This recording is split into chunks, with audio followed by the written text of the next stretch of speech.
नमस्कार दोस्तों। क्या आपने कभी सोचा है कि आपके जीवन के हर समस्या का समाधान एक प्राचीन ग्रंथ में छिपा हो सकता है? हाँ, हम बात कर रहे हैं गीता के 50 उपदेशों के बारे में। यहाँ पर हम गीता के साथ 100 श्लोकों में से 50 महत्वपूर्ण उपदेशों को आपके साथ साझा करने आए हैं, जो आपके जीवन को संपूर्णता की ओर ले जाएंगे। गीता सार हमें धर्म, कर्तव्य और जीवन के उद्देश्य के बारे में सही निर्णय लेने में मदद करती है। तो चलिए हमारे साथ जुड़िए और एक सफल और प्रेरणादायक जीवन की ओर एक नया कदम बढ़ाएं। गीता सार का पहला उपदेश है, अपना अनिवार्य कर्तव्य निभाओ, क्योंकि कर्म करना वास्तव में निष्क्रियता से बेहतर है। कर्म के बिना शरीर का अस्तित्व भी कायम नहीं रखा जा सकता है। कर्म योग में स्थापित होकर, आसक्ति से मुक्त होकर, संतुलित मन से कर्म करना चाहिए। जो कर्म में अकर्म और अकर्म में कर्म देखता है, वह मनुष्य में बुद्धिमान है। ऐसा व्यक्ति सभी प्रकार की गतिविधियों में संलग्न होते हुए भी दिव्य स्थिति में होता है। कर्म और अकर्म की प्रकृति को समझने से व्यक्ति किसी बंधन में नहीं रहता, इस प्रकार उसे मुक्ति प्राप्त होती है। 3 आत्मा को न कभी किसी हथियार से काटा जा सकता है, न आग से जलाया जा सकता है, न पानी से गीला किया जा सकता है, न हवा से सुखाया जा सकता है। आत्मा शाश्वत, अविनाशी और भौतिक तत्वों से परे है। यह जानकर व्यक्ति को भौतिक शरीर के अस्थायी परिवर्तनों के लिए शोक नहीं करना चाहिए। 4 बुद्धिमान व्यक्ति ज्ञान और कर्म को एक ही रूप में देखते हैं, यह जानते हुए कि सभी कार्य प्रकृति के नियमों द्वारा शासित होते हैं। बुद्धिमान व्यक्ति बिना आसक्ति के कार्य करते हैं, समर्पण के साथ अपने कर्तव्यों का पालन करते हैं और अपने कार्यों के फल को परमात्मा को समर्पित कर देते हैं। 5 अपना मन अपने काम पर लगाओ, लेकिन उसके प्रतिफल पर कभी नहीं। अपने कर्तव्यों को समर्पण और ईमानदारी से निभाओ, लेकिन परिणामों से मत जुड़ो। परिणामों को परमात्मा को सौंप दो, यह समझकर कि सच्ची पूर्ति निस्वार्थ कर्म से होती है, न कि परिश्रम के फल से। 6 मन ही सब कुछ है। आप जो सोचते हैं वही बन जाते हैं। इसलिए सकारात्मक विचार और दृष्टिकोण विकसित करें। अनुशासन और अभ्यास के माध्यम से मन को नियंत्रित करें, क्योंकि यह आंतरिक शांति और आत्म साक्षात्कार की कुंजी है। 7 भगवान की शांति उनके साथ है जिनका मन और आत्मा में सद्भाव हैं, जो इच्छा और क्रोध से मुक्त हैं, जो अपनी आत्मा को जानते हैं। सच्ची शांति भीतर से आती है, खुद को परमात्मा के साथ जोड़ने और सांसारिक इच्छाओं और आसक्तियों से परे जाने से। 8 अपने कर्मों को ईश्वर को अर्पण के रूप में करें। आप जो भी करें, चाहे वह खाना खा रहे हों, काम कर रहे हों या दूसरों की सेवा कर रहे हों, इसे प्रेम और भक्ति के साथ करें। इसे अपने भीतर और आसपास ईश्वरीय उपस्थिति से जुड़ने के अवसर के रूप में देखें। 9 शांत मन में ध्यान की गहराई में स्वयं ही स्वयं को प्रकट करता है। ध्यान के अभ्यास के माध्यम से व्यक्ति बेचैन मन को शांत कर सकता है और स्वयं की वास्तविक प्रकृति का अनुभव कर सकता है, जो शुद्ध चेतना और आनंद है। 10 क्या आपको पता है कि भगवान की शक्ति हमेशा आपके साथ है? जी हाँ, वह आपको मार्गदर्शन और समर्थन प्रदान कर रहा है। आपको उसकी दिव्य योजना पर विश्वास रखना चाहिए और उच्च इच्छा के प्रति समर्पित रहना चाहिए। अपने कार्यों को दिव्य उद्देश्य के साथ जोड़कर आप सभी बाधाओं को दूर कर सकते हैं और सच्ची इच्छा प्राप्त कर सकते हैं। 11 जो लोग जीवन और मृत्यु की वास्तविक प्रकृति को समझते हैं, वे जानते हैं कि मृत्यु केवल एक रूप से दूसरे रूप में संक्रमण है। इसलिए वे मृत्यु के विचार से परेशान नहीं होते हैं, यह महसूस करते हुए कि आत्मा शाश्वत है और भौतिक शरीर से परे है। 12 मन उन लोगों के लिए शत्रु की तरह कार्य करता है जो इसे नियंत्रित नहीं करते हैं। आंतरिक शांति और आध्यात्मिक विकास प्राप्त करने के लिए व्यक्ति को ध्यान, सचेतनता और आत्मजागरूकता के माध्यम से मन को अनुशासित करना चाहिए। 13 प्रबुद्ध आत्मा के लिए स्वयं ही सब कुछ है। जो लोग सभी अस्तित्व की अंतर्निहित एकता को समझते हैं, उनके लिए अब कोई भ्रम या दुख नहीं है। वे हर चीज में दिव्य उपस्थिति देखते हैं और गहन शांति और खुशी का अनुभव करते हैं। 14 जो बिना आसक्ति के अपना कर्तव्य निभाते हैं, परिणाम को सर्वोच्च ईश्वर को समर्पित करते हैं, वे पाप कर्म से अप्रभावित रहते हैं। जैसे कमल का पत्ता पानी से अछूता रहता है, वे जीवन के द्वंद्व से अप्रभावित रहते हैं। 15 इंद्रियां शरीर से ऊंची हैं, मन इंद्रियों से ऊंचा है, बुद्धि मन से ऊंची है और आत्मा बुद्धि से ऊंची है। आत्मजागरूकता और आत्मनिरीक्षण के माध्यम से व्यक्ति अपनी सीमाओं को पार कर सकता है, भौतिक संसार और उनके वास्तविक स्वरूप का एहसास कर सकते हैं। 16 दूसरे के धर्म में सफल होने की तुलना में अपने स्वयं के धर्म में प्रयास करना बेहतर है। प्रत्येक व्यक्ति के जीवन में एक अद्वितीय मार्ग और उद्देश्य होता है और सच्ची पूर्ति ईमानदारी और समर्पण के साथ अपने स्वयं के आंतरिक आह्वान का पालन करने से होती है। 17 वे ज्ञान में रहते हैं जो स्वयं को सभी में और सभी को उनमें देखते हैं, जिन्होंने हृदय को पीड़ा देने वाली हर स्वार्थी इच्छा और इंद्रिय लालसा को त्याग दिया है। सभी प्राणियों के साथ एकता की भावना विकसित करके व्यक्ति अहंकार से परे जाता है और सच्ची मुक्ति का अनुभव करता है। 18 जो लोग हमेशा संदेह करते हैं उनके लिए न तो इस दुनिया में और न ही कहीं और कोई खुशी मिलती है। संदेह विश्वास का दुश्मन है और व्यक्ति को ईश्वरीय योजना पर भरोसा करने से मिलने वाली शांति और खुशी का अनुभव करने से रोकता है। 19 जब कोई व्यक्ति दूसरों के सुख और दुखों पर इस तरह प्रतिक्रिया करता है जैसे कि वे उसके अपने हों, तो उसने आध्यात्मिक मिलन की उच्चतम स्थिति प्राप्त कर ली है। करुणा और सहानुभूति वास्तव में विकसित आत्मा की पहचान है। 20 एक उपहार तब शुद्ध होता है जब वह दिल से सही व्यक्ति को सही समय पर और सही जगह पर दिया जाता है और बदले में कुछ भी नहीं चाहते हैं। सच्ची उदारता बिना किसी गुप्त उद्देश्य के दूसरों के उत्थान की निस्वार्थ इच्छा से उत्पन्न होती है। 21 मन की शांति में व्यक्ति अपने अस्तित्व की सबसे गहरी सच्चाइयों को पा सकता है। आंतरिक मौन और चिंतन के माध्यम से आत्मा भौतिक संसार की क्षणभंगुर विकर्षणों को पार करते हुए अपने शाश्वत स्वरूप को प्रकट करती है। 22 ध्यान का मार्ग निस्सीम ज्ञान और आंतरिक शांति की ओर ले जाता है।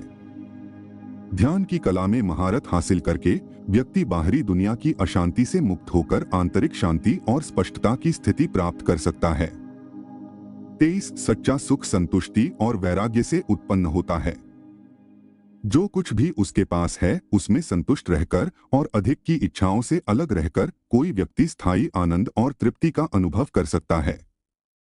24 निःस्वार्थ सेवा या कर्म योग का अभ्यास आध्यात्मिक विकास का एक शक्तिशाली मार्ग है।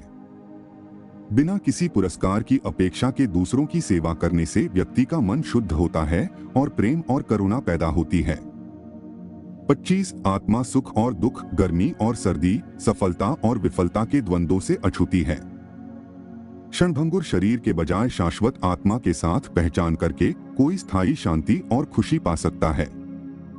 26 ज्ञान का उच्चतम रूप स्वयं की प्राप्ति है। शाश्वत आत्मा के रूप में अपने वास्तविक स्वरूप को समझकर व्यक्ति भौतिक संसार की सीमाओं को पार कर जाता है और मुक्ति प्राप्त करता है। 27 ईश्वरीय इच्छा के प्रति समर्पण आंतरिक शांति और सुख की कुंजी है। अहंकार की इच्छाओं को त्याग कर और ब्रह्मांड के ज्ञान पर भरोसा करके कोई व्यक्ति गहन शांति और आनंद का अनुभव कर सकता है। 28 सच्चा त्याग कर्तव्यों का त्याग नहीं है बल्कि स्वार्थी इच्छाओं और आसक्तियों का त्याग है। निःस्वार्थ भाव से अपने कर्तव्यों का पालन करके व्यक्ति मन को शुद्ध कर सकता है और आध्यात्मिक मुक्ति प्राप्त कर सकता है। 29 भक्ति का मार्ग या भक्ति योग ईश्वर प्राप्ति का सीधा मार्ग है। परमात्मा के लिए प्रेम और भक्ति विकसित करके व्यक्ति अहंकार को पार कर सकता है और परम वास्तविकता में विलीन हो सकता है। 30 सच्चा योगी वह है जो बाहरी परिस्थितियों से अप्रभावित रहता है, अपने अभ्यास और भक्ति में दृढ़ रहता है। आंतरिक स्थिरता और संभाव विकसित करके व्यक्ति अनुग्रह और ज्ञान के साथ जीवन की चुनौतियों का सामना कर सकता है। 31 ज्ञान का सच्चा साधक जीवन को विनम्रता और खुलेपन के साथ देखता है। अपने स्वयं के ज्ञान की सीमाओं को पहचानकर वे नई अंतर्दृष्टि और अनुभवों के प्रति ग्रहणशील रहते हैं। 32 बुद्धि ज्ञान और अनुभव के एकीकरण से उत्पन्न होती है। भगवद गीता की शिक्षाओं को दैनिक जीवन में लागू करके व्यक्ति आध्यात्मिक सत्य की अपनी समझ और प्राप्ति को गहरा कर सकता है। 33 आत्मज्ञान का मार्ग आत्म परिवर्तन की यात्रा है। अपने स्वयं के विचारों, विश्वासों और कार्यों की जांच करके कोई व्यक्ति अपने भीतर के दिव्य सार को उजागर कर सकता है। 34 मन एक बेचैन बंदर की तरह है जो लगातार एक विचार से दूसरे विचार पर कूदता रहता है। परिश्रम करने वाला अभ्यास और अनुशासन के माध्यम से मन को वश में कर सकता है और आंतरिक शांति का अनुभव कर सकता है। 35 जीवन का सच्चा उद्देश्य स्वयं के भीतर दिव्यता का एहसास करना है। सभी प्राणियों की पवित्रता को पहचान कर और प्रत्येक आत्मा के भीतर दिव्य चिंगारी का सम्मान करके कोई व्यक्ति उद्देश्य और अर्थपूर्ण जीवन जी सकता है। 36 सच्ची खुशी बाहरी परिस्थितियों पर निर्भर नहीं होती बल्कि भीतर से पैदा होती है। आंतरिक शांति और संतुष्टि पैदा करके कोई भी स्थायी खुशी और संतुष्टि का अनुभव कर सकता है। 37 धार्मिकता या धर्म का मार्ग कर्तव्य और सदाचार का मार्ग है। किसी के सहज स्वभाव और नैतिक सिद्धांतों के अनुरूप रहकर कोई भी अपने जीवन के उद्देश्य को पूरा कर सकता है और आध्यात्मिक मुक्ति प्राप्त कर सकता है। 38 थे अर्जुन, सभी रास्ते अंततः एक ही लक्ष्य की ओर ले जाते हैं, परमात्मा के साथ मिलन। चाहे ध्यान, भक्ति या निस्वार्थ सेवा के माध्यम से ईमानदार साधक भगवान तक अपना रास्ता पा सकता है। 39 अहंकार दुख और बंधन का मूल कारण है। अहंकार को पार करके और सच्चे स्व का एहसास करके कोई व्यक्ति जन्म और मृत्यु के चक्र से मुक्त हो सकता है। 40 भगवत गीता हमें याद दिलाती है कि हम शरीर नहीं बल्कि शाश्वत आत्मा हैं। अपनी पहचान को भौतिक से आध्यात्मिक में स्थानांतरित करके हम सच्ची सुख, शांति और मुक्ति का अनुभव कर सकते हैं। 41 सच्चा धन भौतिक संपत्ति में नहीं बल्कि आध्यात्मिक ज्ञान और आंतरिक शांति में निहित है। करुणा, उदारता और विनम्रता जैसे गुणों को विकसित करके कोई भी सच्ची समृद्धि प्राप्त कर सकता है। 42 आत्म खोज की यात्रा आत्म जागरूकता से शुरू होती है। बिना किसी निर्णय के अपने विचारों, भावनाओं और व्यवहारों का अवलोकन करके हम अपने दिमाग की कार्यप्रणाली में अंतर्दृष्टि प्राप्त कर सकते हैं और अपनी वास्तविक प्रकृति को उजागर कर सकते हैं। 43 भगवत गीता प्रकृति के साथ सद्भाव में रहने और सभी जीवन के अंतर संबंध का सम्मान करने के महत्व पर जोर देती है। पृथ्वी और उसके सभी प्राणियों के प्रति श्रद्धा पैदा करके हम भावी पीढ़ियों की भलाई में योगदान कर सकते हैं। 44 क्षमा आध्यात्मिक विकास और उपचार के लिए एक शक्तिशाली उपकरण है। क्रोध को त्याग कर और क्षमा को अपनाकर हम खुद को पिछले दर्द के बोझ से मुक्त कर सकते हैं और अपने दिलों को प्रेम और करुणा के लिए खोल सकते हैं। 45 सच्ची ताकत शारीरिक कौशल में नहीं बल्कि आंतरिक लचीलेपन और मानसिक दृढ़ता में निहित है। साहस, दृढ़ संकल्प और दृढ़ता विकसित करके हम अपने रास्ते में आने वाली किसी भी बाधा को सहज ही दूर कर सकते हैं। 46 आत्मज्ञान का मार्ग हमेशा आसान नहीं होता, लेकिन यह हमेशा इंसान के लायक होता है। रास्ते में आने वाली चुनौतियों और असफलताओं को स्वीकार, दृढ़ संकल्प और दृढ़ता विकसित करके हम अपने रास्ते में आने वाली किसी भी बाधा को सहज ही दूर कर सकते हैं। 46 आत्मज्ञान का मार्ग हमेशा आसान नहीं होता, लेकिन यह हमेशा इंसान के लायक होता है। रास्ते में आने वाली चुनौतियों और असफलताओं को स्वीकार करके हम सीख सकते हैं और मजबूत हो सकते हैं, अंततः आध्यात्मिक प्राप्ति की अधिक ऊंचाइयों तक पहुंच सकते हैं। 47 हम सभी एक दूसरे से जुड़े हुए हैं और एक दूसरे पर निर्भर हैं। अपने और दूसरों के भीतर अंतर्निहित दिव्यता को पहचानकर हम सहानुभूति, करुणा और एकता पैदा कर सकते हैं। अधिक शांतिपूर्ण और सामंजस्यपूर्ण दुनिया को बढ़ावा दे सकते हैं। 48 आभार प्रचुरता और पूर्णता की कुंजी है। अपने जीवन में सभी आशीर्वादों के लिए कृतज्ञता का दृष्टिकोण विकसित करके हम अधिक आशीर्वाद आकर्षित कर सकते हैं और अधिक खुशी और संतुष्टि का अनुभव कर सकते हैं। 49 भगवत गीता हमें सिखाती है कि सच्ची खुशी भीतर से आती है। खुद से बाहर खुशी खोजने से हमें केवल अस्थायी खुशी मिलती है, लेकिन अंदर की ओर मुड़कर और अपनी आंतरिक दिव्य प्रकृति से जुड़कर हम स्थायी खुशी और शांति का अनुभव कर सकते हैं। 50 जीवन का अंतिम लक्ष्य आत्मसाक्षात्कार और परमात्मा के साथ मिलन है। आध्यात्मिक विकास और ज्ञानोदय की खोज में पूरे दिल से खुद को समर्पित करके हम आनंद और मुक्ति की उच्चतम स्थिति प्राप्त करना चाहिए।